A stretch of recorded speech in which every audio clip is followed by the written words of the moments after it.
I want you to think about the last time that you actually enjoyed studying, not just tolerating it, not just powering through it, but you genuinely enjoyed it. And if you are like most of the students, you are probably struggling to come up with an answer. And that tells you something important about how most people approach studying. It is designed to be endured and not necessarily to be enjoyed. And then we wonder why we cannot stay consistent. Here's what I've learned after years of coaching students across different countries and different disciplines. The students who perform the best long term are almost never the ones who force themselves through painful study sessions day after day. They are the ones who figured out how to make the process itself less miserable. And because when studying feels slightly less awful, you do it more often, you do it for longer, and you actually retain what you learn. Today I'm going to give you 7 methods that were backed by science to make studying less boring, and some of these you probably have never heard of, and most of them you are probably using wrong or not using at all. And before we get into this, I want to be honest with you. Everything I'm about to share, I personally learned the hard way. I failed 6 exams in my first year of university, not because I was lazy. In fact, I was studying 8 hours a day, but my methods were just broken, and it took working with a study coach to figure out what actually works. And that experience is why I started helping other students do the same thing. So if you ever feel stuck and want that kind of support, there's a link in the description. But for now, let's get into it. First, let me explain why studying feels boring in the first place, because understanding that will make everything else click and more easy to understand. So your brain has a built-in cost-benefit calculator. Every time that you sit down to do something, your brain is running a quick assessment. How much effort does this require, and what reward do I get for actually doing it? Westbrook and Braver at Washington University, they published a paper in Neuron showing that dopamine plays a central role in this calculation. Dopamine does not just make things feel good, it also controls how willing your brain is to spend energy on hard tasks based on whether the payoff feels worth it or not. When the effort feels high and the reward feels a bit distant or too abstract, your brain actively steers you away from the task. And that is why scrolling your phone feels really easy and studying feels like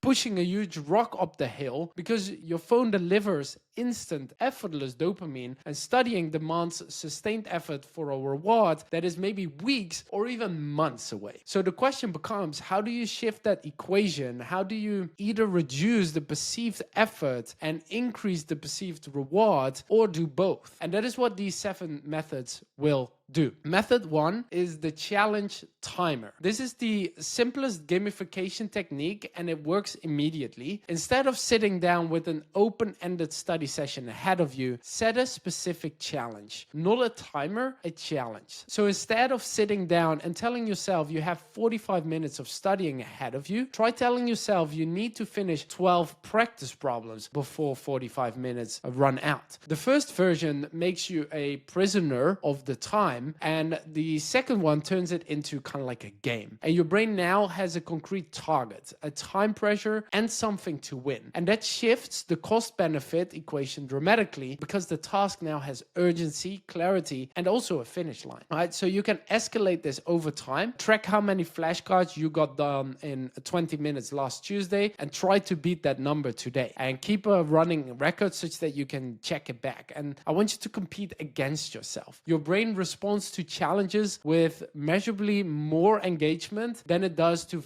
vague instructions like just study. Method number 2 is interleaving your subjects. One of the fastest ways to make studying feel monotonous is to spend 3 hours on a single subject. By the 90-minute mark, your brain is literally begging you for some kind of variety. And here's the thing, variety is actually better for learning too. Roger and Taylor at the University of South Florida found that students who practice math problems in a shuffled, mixed order performed dramatically better on later tests than students who practiced in blocked, repetitive sequences. The shuffled group scored around 74%, and the blocked group scored around 49%. So mixing things up forced students to constantly identify which approach to use, which kept their brains engaged instead of running simply on autopilot. So apply this to your study session. Instead of 3 hours of biology, do 50 minutes of biology, then 50 minutes of economics, and then maybe maybe 50 minutes of biology again. You switching between the subjects keep your brain from habituating on one material, which is what causes that glazed over feeling where you are reading the same paragraph for the fourth time without absorbing a single word. Interleaving also prevents the dangerous illusion that blocked practice creates. So when you do 30 identical problems in a row, problem 25 feels easy because you are just repeating the same procedure over and over. But on an exam, problems are always mixed up. So the fluency you felt during blocked practice was probably fake. And interleaving prepares you for how exams actually test you, and it keeps your brain alert while doing it. Method number 3 is about temptation bundling. Catherine Milkman at the Wharton School found this term and tested it in a field experiment. She gave participants iPods loaded with addictive audiobooks, but they could only listen to them at the gym. And the result was that participants with gym-only audiobook access visited the gym 51% more than the control group. So by pairing something they genuinely wanted to do with something that they needed to do, the overall experience became rewarding enough that they actually followed through. I want you to apply this directly to studying, but slightly different. So pick something that you enjoy but feel mildly guilty about, maybe a specific podcast, a particular snack from your favorite cafe, a show that you are binging, and now create a rule. You only get to enjoy that thing once you've finished studying. So maybe there's a podcast you love. So from now on, that podcast only plays when you have done 20 flashcards, for example. Maybe you have a go-to order at the cafe you really like, and then that cafe becomes your library, right? Maybe there's a snack that you always reach for in the afternoon. Now that snack only comes out when the textbook comes out. Your brain starts to associate studying with the pleasure of a paired reward, and then over time the dread decreases because your brain is no longer thinking about studying as a pure cost. There's also a genuine benefit attached to it. Now this works best for review tasks, for example flashcard session, lighter study activities. Do not tempt yourself to bundle during deep problem solving or essay writing because those require your full cognitive attention. But for the 40 to 60% of your study time that involves review and reinforcement, temptation bundling can turn a task you dread into something that you genuinely look forward to. Method number 4 is about changing your environment. Your brain stops paying attention to things it has seen too many times. And that is a basic principle of neuroscience. When you study in the same spot every single day, the environment itself becomes part of the monotonous routine. So your brain stops registering the space as novel, and that loss of novelty reduces engagement.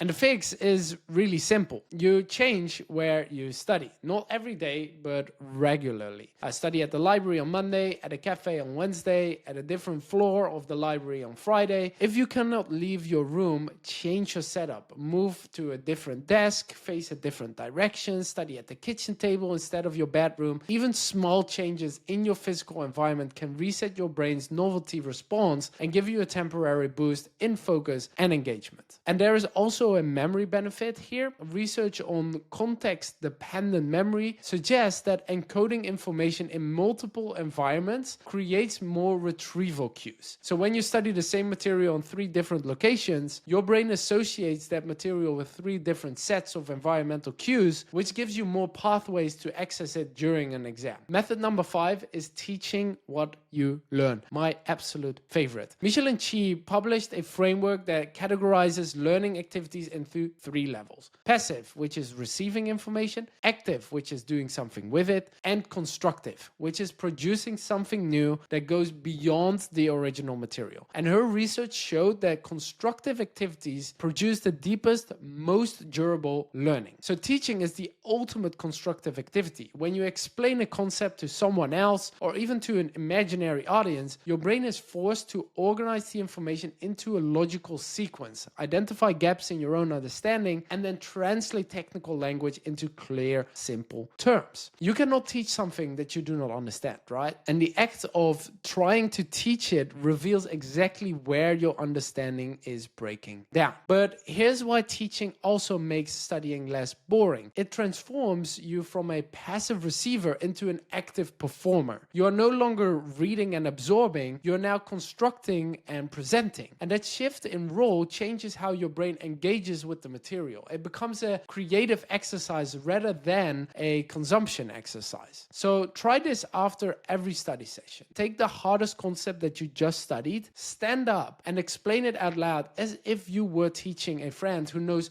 nothing about the subject. Like no notes, just walk through it. And if you get stuck, that tells you exactly what to review in the next session. And if you get through it smoothly, you've just done one of the most effective forms of retrieval practice that exists. Method number 6, the Pomodoro technique, but then used correctly. You have probably heard of it. Work for 25 minutes, break for 5 minutes, repeat. Most students try it, find it helpful for a week, and then stop using it. The reason it falls apart is that most people use it purely as a focus tool, but its real power is as an anti-boredom tool. Think about what happens when you sit down and the plan is to study for 3 hours straight. Your brain looks at that block of time and immediately registers it is as a wall of effort with no endpoint. That is where the dread again comes in. The Pomodoro technique chops that block into small manageable pieces. 25 minutes feels manageable. Your brain can tolerate almost anything for 25 minutes, and the guaranteed breaks at the end provides a reward anchor that keeps you going. But the way most students use Pomodoro is wrong. They set a timer, work for 25 minutes, and then spend their 5-minute break scrolling on their phone. That is a disaster because your phone activates a completely different mode of attention, one that is passive, stimulating, and extremely difficult to disengage from. So when the break ends and you need to restart, you are fighting against the momentum of your phone, which makes the next Pomodoro session feel even harder than the first one. So during your breaks, do something physical and low stimulating. Stand up, stretch, walk to the kitchen, get some water, look out the window, let your brain idle without feeding it new content. That kind of break genuinely recharges your capacity for focused work. A phone break will eventually deplete that.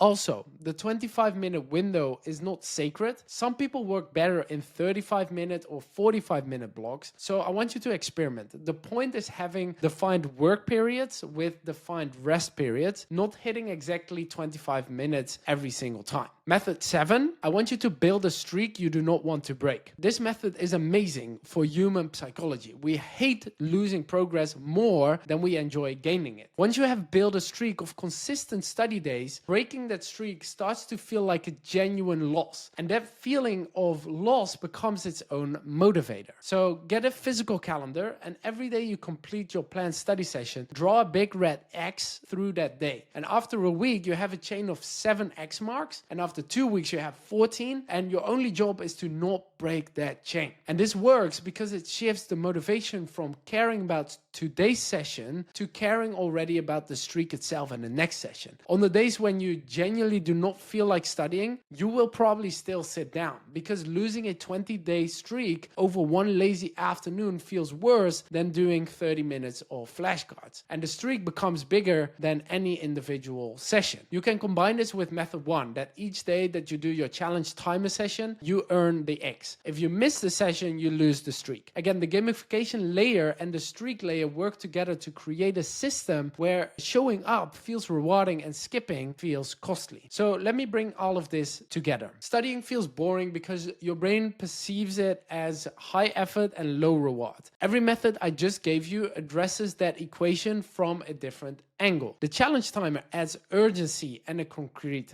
target. Interleaving adds variety and prevents your brain from going numb. Temptation bundling attaches a genuine reward to the process. Changing your environment resets your brain's novelty responses. Teaching transforms you from a passive consumer into an active performer. The Pomodoro techniques makes the effort survivable by breaking it into small pieces, and building a streak makes skipping feel more painful than actually showing up. You do not need to do all 7 at once. I would say pick 2 two or maybe three that feel most natural for you and how you study. Use them this week, see how they feel, and once they become part of your routine, then add another. Studying will probably never feel as fun as watching a movie or hanging out with friends, and that's completely fine. The goal here is not to turn studying into entertainment. The goal is to move it from something that you dread to something that you can sustain. And that shift is what separates students who burn out from students who build real, lasting knowledge. If you want to learn more about the study techniques that help you retain more in less time,